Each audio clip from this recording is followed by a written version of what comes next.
Hello everybody, my name is Zach, aka Consistent, and as you can see here, I do play Protoss. A little bit of background information on me, as I'm sure most people probably haven't watched too much of my stream. I haven't been streaming too much lately.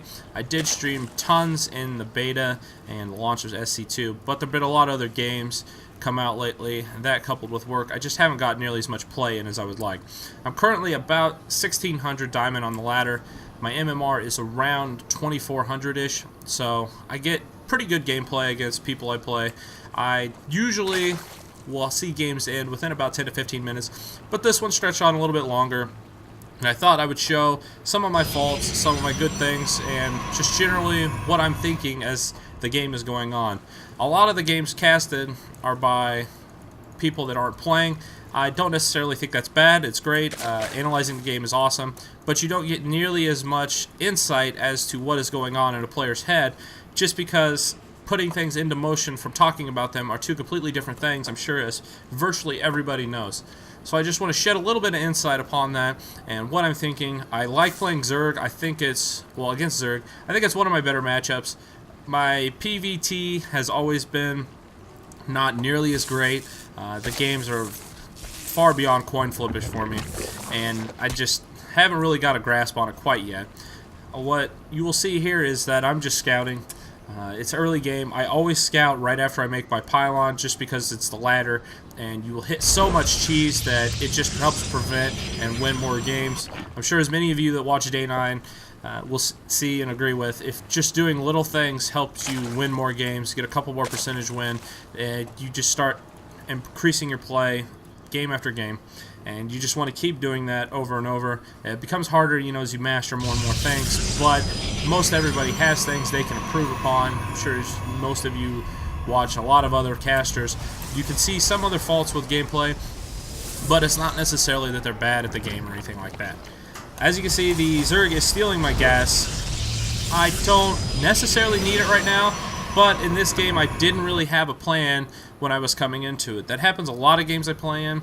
I will go in and play more reactionary than try to provoke whoever I'm playing into certain situations. I think that's a fault in my Terran play, where I think I should be trying to get them into a more unit composition that I would want to fight against. But at the same time, it's somewhat hard to do that just because they can wall in, and it's so hard to get a scout in there without making a robo. And if you do make a robo, a lot of times you're susceptible to pushes, and there's just so much one-base play on the ladder, and it can make it not fun at times. As you can see, he's expanding here. I pretty much assumed that when I left the base, the pool had went up and there was no gas yet. So there's not really a lot else he's going to be doing. If he'd be going roaches, he would have probably had a gas already, as he's going to need it for roaches. If he was going quick speedlings, I would have seen that too, same thing. So I assume he's expoing, but I'm not quite sure. He sends a scout up here, and he doesn't really get any more information than what he had already known. Obviously, the range of his geyser you need to keep note of, just because you need to build your buildings up like right here to disguise as much as possible what you're doing and try to keep him in the dark. So with the expansion going up here, he does what I think a lot of Zergs should be doing when they make an expansion: just make spine crawlers. It's not that hard, and you're not really doing a lot else. The spine crawlers are great. This map, they're still pretty good on. You're going to need to build a few more here to cover the ranges over here and here. But overall, if you just get enough of them, then you're going to be more than fine. It's hitting the point in the game where I'm going to start to need this second gas. I can't really just build off of what I've got now with just one gas. I'm going to need more for scouting and just making unit purposes. I go ahead and decide to build a robo here as the Zergling sneaks up into my base. I maybe should have left the Zealots there, not too big of an issue. I could have canceled this, but I decided to stay with it. Immortals are good right now, early game. I don't know if he's going roach yet, and if he is going to tech past that, I need to be able to get Coloxin somewhat soon. Not necessarily on one base, because they're just not as good. I'm sure as a lot of people have seen in a lot of other casts and people talking, that Coloxin off of one or two base isn't quite as great as a lot of people crack it up to be. The game is definitely still early in its life, and people are finding ways around it. I do find myself losing more just because I don't have enough force fields when I make start making clocks and off 1 to 2 base. You just suck all your gas up into that, and you're basically forced to make Zealot and occasional Stalkers. At this point in the game, I need to push. Against PvZ early, you need to send at least a Zealot or 2. You have to force him to make units. If you don't, you'll fall behind quite quickly, and the game can just go disastrously in their favor, and you don't want that. What I'm doing here is I'm just expanding. I saw he expanded, and he made tons of Spine Crawlers. I know I'm not going to break it. He gets a free Zergling in here. I probably should have had some Zealots blocking the ramp here. It's not too catastrophic right now, as I'm relying more on my superior gameplay, well, hoping mine's superior, to his, and I'm just feeling things out right now, playing more reactionary. So I'm walling in. I want to keep him from doing any great big pushes that are just going to try to annihilate me, or so I want to create as much meat in front of him as possible, be it pylons, warp gates, and all that fun stuff. So we'll just continue to macro up, do all that fun stuff. He doesn't have the Roach Warren down quite yet. I think he might have teched a little bit sooner, in my opinion. I mean, he has enough money, not necessarily to say that he should. He's equally as bad as I am, I guess I will say, in the food. My keeping food up early is good, but as the game starts to go about past 100 food, it will lapse in my memory when I'm trying to get upgrades, expanding, making probes, making units, all the good fun stuff that helps you win games. So he just is continuing to do all the stuff he wants. I have this Overseer here. Most games I'm a little more proactive in using it, but this one, just from lack of gameplay, I haven't got it out quite as much, moved it around as much as I need to. I need to get more information, but luckily it's building right there and he doesn't see it, so I'm just getting free intel right now. He's not doing anything amazing. He's by no means an amazing player, I would say right now, but we're both pretty equally matched, and it made for a fun game for me. I was much excited to see when I was in here that the game was going to go to a macro game, just because so many of the ladder games I play right now, you just don't get the opportunity to do it. A lot of people want to one base just because it's easier in lower tier play to do it, and it's much more profitable in winning games to be able to do it too. So I'm poking more again. Once again, I have to force him to make units. But, you know, fortunately he's not right now. Probably just doesn't have enough larvae, I don't know. He's just deciding not to. Now he starts pumping them out. You definitely have to poke from time to time with Protoss against Zerg. He's got 4 Spine Crawlers up, so I don't necessarily want to engage inside here. But I need to force him to make units because I will fall behind very easily on 2 base when he can make, you know, a round of drones and just be massively up. So he's just continually making tons and tons of units. Exactly what I want. I continue to macro at home. I'm making use of the double forge finally. Initially the forge, I wasn't quite using it right away. As you can see, Twilight Council wasn't timed quite as well as it needed to be. I did waste a boost. I thought it was up already, but it wasn't. Just another fault, another thing you practice on. I'm very proactive about using my chrono boost though. A lot of people aren't. A lot of people, I won't say misplace it. You can agree or disagree with me on this. I think it's best to use on upgrades. The upgrades do take a little bit longer for Protoss, but when you boost them all out, then you can get them just so fast, and they're so effective. I try to really keep my eye on upgrading when I'm about 100 food. When I was early playing, I had some issues where I was upgrading a little bit too soon. You know, I was getting like a gate forge and then a couple more gates, and I would start upgrading. But you really need that gas. You need the sentries. As I will demonstrate when I'm pushing here, I just kill the queen, and I say how much units he has here, and I'm like, well, I can't really kill this. That's not going to happen. I got to back up. So I just force field and run. Why not do it? It's not going to do any bad or harm to me, but I need to do as much damage to him as possible. I pull back just a little bit more here on the ramp. I commonly see a lot of people, they'll just force field, but some of these in the front might be able to shoot. You definitely need to pull back just a touch. You need to pull back just because the range on the Roach obviously isn't as great as what I have on Stalkers and everything else, but I have Zealots, so I need to just stay out of the range and do as much damage as possible, taking as little as possible. Now he's starting to get a little too confident. I did kill a good amount of his units. I still have force fields because I've had some sentries be out for a while, so they're full energy. I kill a good amount. I see that he did burrow here. I didn't see it before because I was macroing. So I'm pulling my scout, my observer back rather, but he moves back in time, so no big deal. I continue to macro up. I put a third up. I didn't know he had an overlord here at the time. I just didn't see it.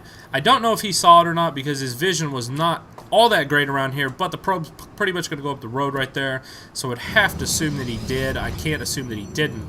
That would just be, you know, just dreaming on my part to actually think that my opponent didn't see something I did when he had a scout there.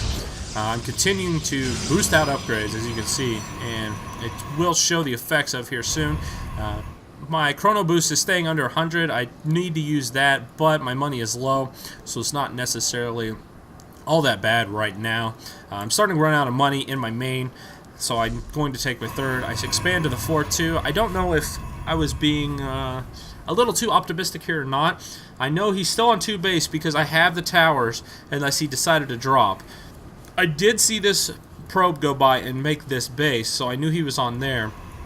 So I decided to take another. Most of the time when I'm on the same amount of bases against the Zerg, I typically win. Usually my macro is a little bit better. I think the Zerg macro is much more difficult to understand and master than a lot of the other races in macro. He definitely has spotted my base up now, or he just saw that go by and figured it was time to attack. My multitasking is not exactly a strong point. As you're going to see here, I will have a good amount of probes die, but I do save enough of them to make, you know, having this base still up warranted. I obviously didn't really feel comfortable expanding here. I mean, I probably could have defended just by sitting up on the ramp, but then it makes, I think, a little precarious if he decides to attack there and I end up losing. My next expansion is easily accessible to him, so I don't want to have that happen. If I start building over here, if he comes over here to attack with a lot of units, I can take this out and conceivably go into his main and take all his tech. Here's another situation where I overextended a little bit into a bad spot, but with great force field use, as you can see, just keeping a tight line, I point it back into my favor, killing the vast majority of his roaches in that battle. He decides to push still again. I would think so at that time. I think he was ahead too, but I had another round of warpins come in, and I can bring this overwhelmingly in my favor. Just continue to cut in half however much you think is necessary, and I just bring these battles overwhelmingly into my favor. If I just would have 1A'd, I probably would have lost a good amount of them. As you can see, the couple of mortals I have are just help so much when taking damage. Try to keep them in the front as much as possible. They do just tremendous damage to roaches where they're going to be in the front. And, you know, all that fun stuff like that. Unit control while in groups is obviously difficult. I don't have very many zealots right now because he's not making a lot of zerglings, so I don't really need them. I need a lot of ranged units to create an arc, but I do need some meat. It's another fault somewhat in my play. I would say you definitely need a handful of zealots every time in a battle just to get up there and take damage. I didn't research charge right away, so I didn't necessarily want to get a lot of zealots just because they were going to have a hard time pushing in. I decided to poke in again. I know he's going to Hydra. I know that he isn't doing well on upgrades, and I'm doing pretty good. As you can see, I'm pretty much crushing this. But as Tasteless, Day9, and everybody else says, when you get ahead, get more ahead. So I put up my base again, my fourth. I want to just keep macroing, keep making probes, all that good fun stuff. I'm starting to pull ahead on the probe count, just because a lot of Zergs around this level, they don't consistently make drones. I don't necessarily think that's good or bad, but I don't like when a lot of Zergs, he has, you know, some larvae stored up, but he's probably going to need that to make units, being as he's somewhat building a trust fund right now. He's going to need the more units just because he doesn't have, you know, this base up and fully operational. He's going to need to defend his main because he sees I have a sizable army. I know he's going Hydra, so I decided to drop a Colossus Den, as some would say, and start making them. I don't know if it was a misclick or not here, but I didn't start a Colossus right away. I obviously built 2 Robo because I want to get them out as quickly as possible and tech switch into him having to go air and make some corruptors at least. I start to more later game try to force people into the units I want to fight against, where Protoss just shines tremendously and does extremely well. I'm still continuing to abuse sentries here and just get tons and tons of force fields. He has Burrow, but he didn't get Burrow or Tunnel and Claws. so he's not really going in with that. I had my sight on me, following my observer right here, just following one of my immortals. Commonly do that just because my macro rather, is just not as great as I would like it to be. Moving it up and my speed within the game is lacking. There's more I could be doing, but it's just hard for me right now as I don't play enough. I see now that with reinforcements coming in and the spine crawlers poking away at me, it might not be the greatest situation for me to be in. But at this point in time, with Colossus and tons more sentries coming up, I'm overwhelming in the greater favor here. And I do send some zealots. I take out all the probes he has here. I know the game's pretty much over just because I do have forces here at the front. I got great upgrades. He just has nothing. A lot of people forget that at my range and just don't make enough of them. Starting the probe transfer just because I ran out of minerals here. And, you know, continuing to upgrade. So that was a little bit of insight on my play. The game definitely went on long enough. I probably should have maxed out sooner, but that's, again, just another macro thing where I don't always do the best in, and I do get supply block quite often right now because I just don't think about it that much. Thanks to anybody who watched. Please give any feedback you would like on the forums. If you would like to see any more of me casting games of myself or just casting games overall, please just feel free to post on my YouTube channel, anything like that. Thanks for watching, guys.